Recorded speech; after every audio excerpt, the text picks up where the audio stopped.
From the banks of the Tigard River to the hills of Taylor County, with Parker Biller and Noah Foley from the GSN studios, it's The Huddle. Today's episode is brought to you by... Happy April 1st, everybody. Welcome back to The Huddle right here on the Grafton Sports Network. Today is episode 42. Thanks for being with us. I'm Parker Biller. He's Noah Foley. And we'd like to thank you folks for tuning in. Foley, good to see you, man, back in the studio. How's it going today? Good, bro. How are you? Good. We had a bit of a scare a few days ago. Yeah. The gas leak. The gas leak, man. We could have been blown sky high here at Grafton. And then we went to IHOP right after. Good day, honestly. Dude, the IHOP made me sick, bro. Made my stomach hurt a little bit. I've never seen that many people at an IHOP. We had like 25 people there. But yeah, 2 gas leaks at the high school. Got them fixed, and we're back now. So yeah, we got out at like 9:30. It's great. Dude, it was kind of weird out there. Like when everyone was walking out, it looked like the purge. A little bit. So glad we're all right. But maybe if Quality Machine were here, that gas leak wouldn't have happened. Maybe if they had worked on that stuff, wouldn't have happened. So they're our sponsor for today, and they have been doing it since 1975, from fabrication to welding and anything in between. If man made it, quality can fix it. Visit qualitymachineinc.com. The Huddle also brought to us by CG Farms. From fresh organic produce to quality cuts of meat and anything in between. Text or call 304-612-2224. They've got a special on beef right now, so go get your beef there. Follow them on Facebook at Colton Gillespie. So CG Farms, quality at its best. And the Huddle also brought to us by Keystone Realty Group for all your buying, selling, and renting needs. With broker Christina Guz, visit Keystone Realty Group, WV.com. Keystone Realty, your key to home ownership. All right, Flea, we got a lot to talk about. Spring sports are in full swing now. Speaking of swinging, let's start off with baseball and softball. So, softball, I believe they were supposed to have a game last night at PB, and it got canceled. So, they are sitting 3-5 overall on the season so far, with wins against City on a Hill, North Marion, and Fairmont Senior. They're 2-2 in regional play. And the freshman, Kaisley Carr, she's been slugging the ball this year. She's already got 2 home runs on the season, one of them being a grand slam in one of the games she played. And Isabella Hayhurst also has 1 homer on the season as well. So. Yeah, the thing that stands out to me there is that they're 2-2 in regional play. Like, you don't need to win every game, but those regional games are must-win games because you don't want to go on the road and play a game away in the regional final or whatever. Yeah, absolutely. And I've talked to a few of the players, and they said the infield looks strong and batting needs some work, and just they've kind of looked sluggish is what a lot of the players have said. And so I don't know what Coach Chambers is going to do there to counter that. But, 2-2 in regional play is not bad to start off the year, and maybe they'll pick things up here soon. Yeah, and Ruthie Horn, she did something with her bicep, didn't she? I'm not sure. I'm pretty sure she told us that. Like, when we went to the Fairmont Senior game, she wasn't playing because she said it hurt to throw, and, like, her bicep was, like, she's a big part of that team, though, so I hadn't seen that. But Maddie Blair pitching, I think, has been going pretty well. I mean, she had a shutout pitching game against City on Hill. So I'm not sure. We'll have to see how softball is doing, and hopefully we'll talk more about that. You can go check out our episode last week with Lydia Wildrout and Isabella Hayhurst talking about the team there. So, and then baseball, let's talk about them. They started off the season hot with 3 wins on the table, 2 of them being regional opponents in North and Senior. Now the Cats, they're on a 3-game losing streak after dropping a 5-3 loss last night against Philip Barber at Philip Barber. So regional play has been tough, and especially in Brooke County in the 8-1 loss. And we need to talk about the Brooke County incident. You go ahead and talk about it. I mean, Carter Gillespie tried to flip a double play, and some kid, just simply trucked him over, dude. Mm-hmm. Did you see the video? Yeah. Dude, it looked like his leg snapped, dude. It did. So he has a hematoma on his femur.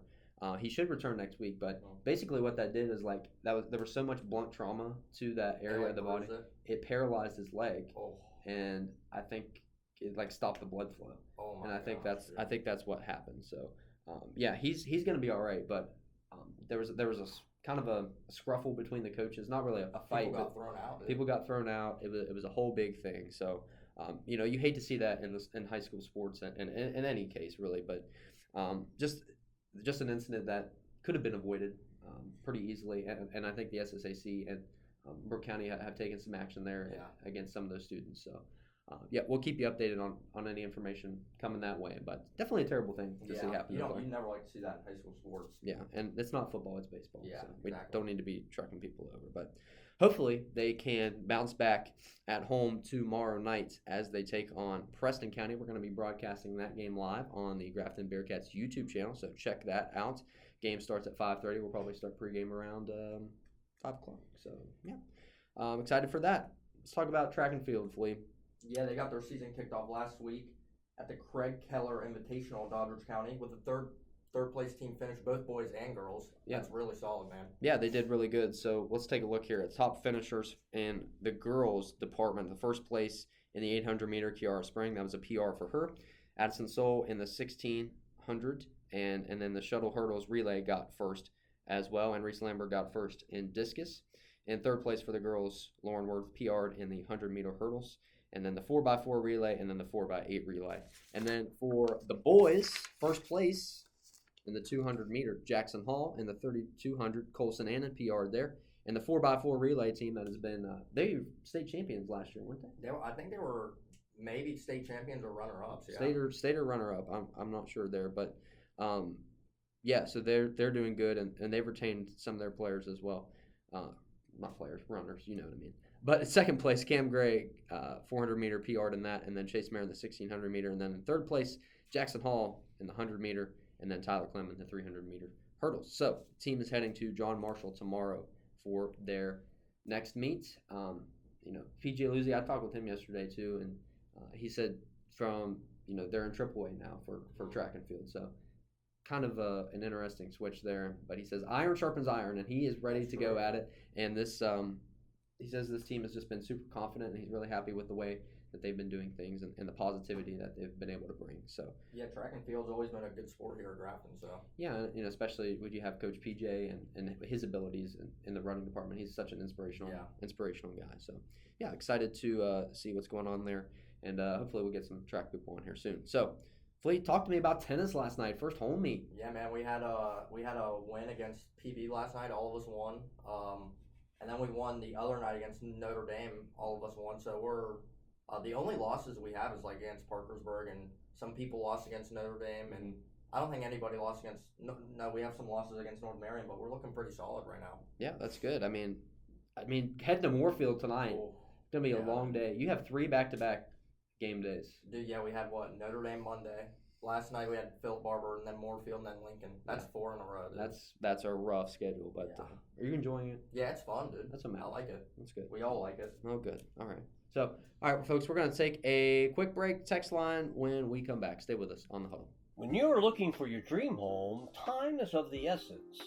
You need an agent that has their finger on the pulse and keeps you in the know. That's why Keystone Realty Group is the most trustful realty group in North Central West Virginia, with agents that are responsive, honest, and will go the extra mile to get you the deal you want on the home you love. Keystone is your key to home ownership. Visit Keystone Realty Group, WV.com. That's Keystone Realty Group, WV.com, and broker Christina Guz for all your buying, selling, and rental needs. All right, folks, welcome back in. Text line, you can text or call the show at 304-612-5901. That's 304-612-5901. Give us your thoughts, give us your comments, whatever you want. We need some more texters in the show. We've only got a few, but they are some good ones, and we got some good ones today. So I had a texter say, fellas, which was a bigger shot, Christian Leitner in 1992 or Braylon Mullins in 2026? Man, I don't know, dude. What do you think? So Christian Leitner was. I feel like that's a more iconic shot. It's a more iconic shot. It's been deemed the greatest basketball game in NCAA history. Oh, and by I think by ESPN. So that was Duke and against Kentucky, and it was to send them to the Final Four. I mean, baseball pass down the floor, turns around at the foul line, spins, fades back, and drains it. So honestly, I think Duke Kentucky, bigger rivalry, bigger setting, bigger scores, like 104 to 103 was the final score of that game. So I think Christian Leitner's shot was big. I think Braylon Mullins' shot was more crazy though. Like, there was more chaos that happened, dude. I think it's. But that was completely Duke's fault. I think it's the fact that Boozer had it in his hand, and he could have just hold on to it or threw it up in the air. That was his fault. That's completely Caden Boozer's fault there. I mean, he could have held on to the ball, but man, Braylon Mullins, dude, he pulled up from like half court. I know. So nothing but net, dude. And I'm not a UConn fan. I'm not a Duke fan either, but I don't really I don't really like any of them. So I think Christian Laettner's was more iconic. Yeah, it's a more iconic shot for basketball in itself, but Braylon Mullins' shot was cooler, I think. Yeah, and don't get me wrong, both of these shots are going to go down in history. Yeah. So both to send teams to the Final Four. Too. I mean, that UConn Duke game could be one of the best games we've seen. It was pretty darn good. Duke was up 19 on them. Yeah, that's crazy, dude. It is crazy. So. Did you see Dan Hurley headbutt the ref too? Yeah, that was crazy. It was that crazy. Was hilarious, bro. I think the ref had some comments about that, but like I think they're friends. Or something. He was pretty chill with it. So I don't know. We'll see about that. But Texter also says, "What are your thoughts on the new high school transfer bill that the governor signed?" So. I actually looked into this a little bit, and it's very interesting. We talked a little bit about it, I think, 2 weeks ago. But so it allows only one transfer for freshman or sophomore year, and it gives the SSAC authority to regulate those transfers. So I don't know. I mean, I think it's going to cut back. I mean, obviously, it's going to cut back on a lot of transferring, and I think that's a good thing that people need to focus on. I don't know. What are your thoughts, Lee? I kind of like it. I feel like you should be able to transfer in your first 2 years because I don't like when the people like transfer their junior going into the senior year. They've been there for 3 years and they're just transferring to win until last. I mean, you might as well stick it out. Exactly. It doesn't really make sense, and I think collegiate athletics need to take a deeper look into this too and fix that problem. Because I mean, there's super teams, and I mean, like Bryce always says, like these smaller teams can't compete really anymore because like Duke and all them have the NIL money and the transfers to get everybody they want. And I think a rule like this kind of gives smaller teams a little better of an advantage. Yeah. So it may not be the exact answer, but I think we're stepping in the right direction at least. So it's a good thing. But all right, Flea, let's talk Mountaineer minute. What do you got? WVU baseball, man, they're sitting in 19-5 overall. They just captured a 2-1 series win against Arizona State. That was a big series win too. It was absolutely, and I mean, Gavin Kelly's doing great. I mean, Coach Saban's best catcher in the nation, or what? Pretty. Does he play like every position, bro? I think so, dude. Because I've seen him at like second, and I've seen him behind the plate. He's very versatile. Yeah, very versatile. So that team's doing really good. Hey, how about JJ Weatherford? Dude, first career hits a homer. That's crazy. And then next game he hits a walk off. And then, did you see that like freaking Fernando Tatis Jr. catch he had? Yeah. At second when he just jumped up. That was crazy. But put him in the Hall of Fame at this point. Dude, build the statue outside of St. Louis already. I mean, honestly, he's doing. You'd love to see that though. I mean, he's always been a talented guy, and definitely excited for Top 5 prospect, man. That's right. That's right. WVU women's basketball suffered heartbreaking loss to Kentucky, but I mean, it was a great season. They lost in the second round of March Madness, 74-73. They came back. They came all the way back, though, man. They did. And I actually didn't watch that game. I was down in Marshall for FBLA State Leadership Conference, but I did see the Kentucky Wildcat Band at Five Guys coming back from the game. That's crazy, dude. Saw them down there. They were driving their way back. That's wild, bro. I was down there watching Marshall women's basketball NIT, dude. and UMBC, and Marshall's now in the NIT Final Four. So what the? They're doing really good. They beat Army last night. They held them to no points in the fourth quarter. Holy crap, that's impressive, dude. Yeah, very impressive. So. Yeah, a little plug there for Marshall. Yeah, man. WVU men's basketball, they're going to have some tournament action here this week. Tomorrow, actually, they play Stanford in the Crown. Heading to Vegas, baby. Crown tournament, dude. If we win that, man, we get like $500,000, bro. I mean, why not? Yeah, we got a new coach, and he's still trying to get some more games under his belt. We got some players we want to retain. So, I mean, why not play in this tournament, Yeah, we won't have Amir Jenkins, though. Torn labrum, he's getting surgery. Yeah, I mean, he's a big part of the team, but I think we got a fair shot against Stanford. So doesn't Stanford have like one of the best players in the country? Though? I'm pretty sure, dude. He's pretty good. And then we either play like Creighton or Rutgers, and then on the other side it's like Oklahoma and all them. Oklahoma's not a bad field. Oklahoma's going to be good. Yeah, they're gonna go far in that. But yeah, I think is this the first time the Crown has been? No, it happened last year, but Darren DeVries declined it. Like he declined it this year too for Indiana. So. Doesn't want to win some money, I guess. It's March Madness or bust for Darren DeVries, right? I guess so. But he didn't won it last year. It's been bust for both the years. So. I don't know. We'll have to see. But, folks, that's all the time we have for today. We are off on spring break, so thanks for joining us, Flea. What are your spring break plans, man? Dude, nothing. You got tennis going on. Oh, yeah, probably, yeah. You got a bunch of matches there. Yeah. I'm going to head down to Orlando and nice, bro. take some time off. So. See Ollie. Shout out Oliver Rogers. Shout out Ollie, dude. My best friend. Moved out of here a long time ago, but he's a great guy. So, yeah. And, folks, make sure if you can't come to the game on Thursday, over there at Upton Field, you can watch us on the Grafton Bearcats YouTube channel. We'll start probably around 5 o'clock for Grafton baseball against Preston County, so make sure you tune into that. But, Fleet, got anything else today, man? No, I do not. All right. Well, folks, take care. Stay safe. Have a great spring break. And God bless everyone. We'll see you next time.